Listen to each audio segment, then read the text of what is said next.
CS executive का paper 7 यानी tax laws and practice. ये पेपर है थोड़ा अलग। क्यों? क्योंकि इसमें डायरेक्ट टैक्स भी है, GST भी है और कस्टम्स भी। और इसके 20 चैप्टर्स में अगर आप सही रास्ता नहीं जानते तो उलझना पक्का है। तो आज हम डेटा से यानी आंकड़ों से तय करेंगे कि क्या पढ़ना है, कितना पढ़ना है और सबसे ज़रूरी क्या छोड़ना है। चलिए SSL का डेटा ड्रिवन रोड मैप शुरू करते हैं।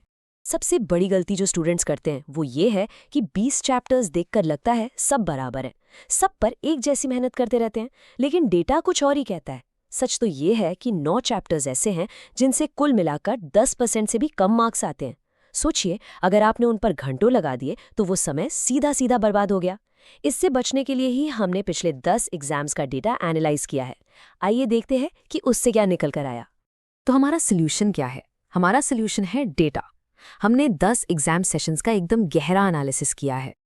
पहले पेपर का स्ट्रक्चर समझते हैं। पार्ट 1 है डायरेक्ट टैक्स, जिसमें 13 चैप्टर्स हैं और 60 मार्क्स हैं। पार्ट 2 है इनडायरेक्ट टैक्स, मतलब GST और कस्टम्स, जिसके 7 चैप्टर्स हैं और 40 मार्क्स हैं। देखने में लगता है पार्ट आई ज्यादा इंपॉर्टेंट है ना? लेकिन यहाँ एक बहुत बड़ा सरप्राइज है। हमारे डेटा के हिसाब से पार्ट 2 के चैप्टर्स ने एग्जाम में पार्ट 1 से ज्यादा मार्क्स जनरेट किए हैं। अकेले GST के 3 चैप्टर्स से 473 मार्क्स आए हैं। तो सिर्फ मार्क्स डिस्ट्रीब्यूशन पे मत जाइए, असली कहानी डेटा में है। अब इतने सारे डेटा को आसान बनाने के लिए हमने SSL का 4 टियर फ्रेमवर्क इस्तेमाल किया है। ये है हमारे 4 टियर्स। टियर 1 यानी पावर चैप्टर्स, इन्हें तो मास्टर करना ही है, कोई ऑप्शन नहीं। टियर 2 हाई वैल्यू चैप्टर्स, इन पर लगाई मेहनत का आपको सबसे अच्छा रिटर्न मिलेगा। टियर 3 मॉडरेट, T1 और T2 के बाद इन्हें कवर करना है। और आखिर में टियर 4 सिलेक्टिव, इन पर सबसे कम, बिल्कुल ना के बराबर समय देना है। अब देखते हैं P7 के चैप्टर्स इन टियर्स में कहाँ फिट होते हैं। सबसे पहले सबसे जरूरी टियर 1 पावर चैप्टर्स। ये नॉन नेगोशिएबल हैं, मतलब इनसे कोई समझौता नहीं हो सकता, इन्हें करना ही करना है। तो T1 में है ये 4 chapters. Chapter 19 GST compliance, 10 exams में 209 मार्क्स, ये पूरे SSL सिस्टम में किसी भी पेपर का सबसे बड़ा चैप्टर है। फिर है चैप्टर 18 ITC यानी इनपुट टैक्स क्रेडिट, 143 मार्क्स, और हाँ, ये एक राइजिंग स्टार है। इसके बाद chapter 17 time value and place of supply, 121 marks, और आखिर में chapter 11 computation of total income, 113 marks. जरा सोचिए, सिर्फ ये 4 चैप्टर्स मिलाकर 52.7% मार्क्स लाते हैं। यहाँ आपको अपना सबसे ज्यादा फोकस रखना है। चलिए, T1 के बाद अब आते हैं टियर 2 पर। ये हैं हाई वैल्यू चैप्टर्स। इन्हें T1 के ठीक बाद पढ़ना है, क्योंकि इन पर लगाई गई मेहनत का रिजल्ट बहुत अच्छा मिलता है।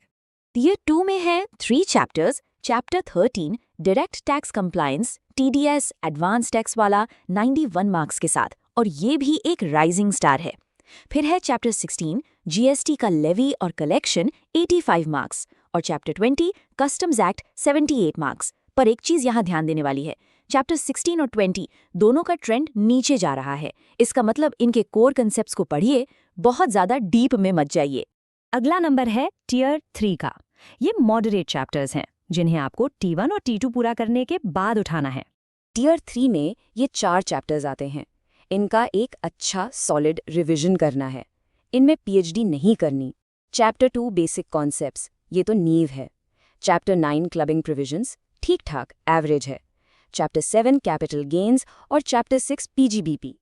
अगर T1 और T2 के बाद समय है तो इन पर एक नज़र ज़रूर डालिए। और अब आखिर में टियर 4, ये वो चैप्टर्स हैं जिन पर आपको अपना सबसे कम वक्त इन्वेस्ट करना है। स्मार्ट स्टडिंग का मतलब यही है। टियर 4 में पूरे 9 चैप्टर्स हैं और ये सभी स्मार्ट स्किप की कैटेगरी में हैं।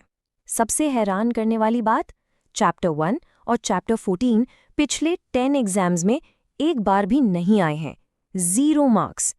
बाकी के 7 चैप्टर्स भी इतने इरेगुलर हैं कि इन सबको मिलाकर सिर्फ 9.6% मार्क्स बनते हैं।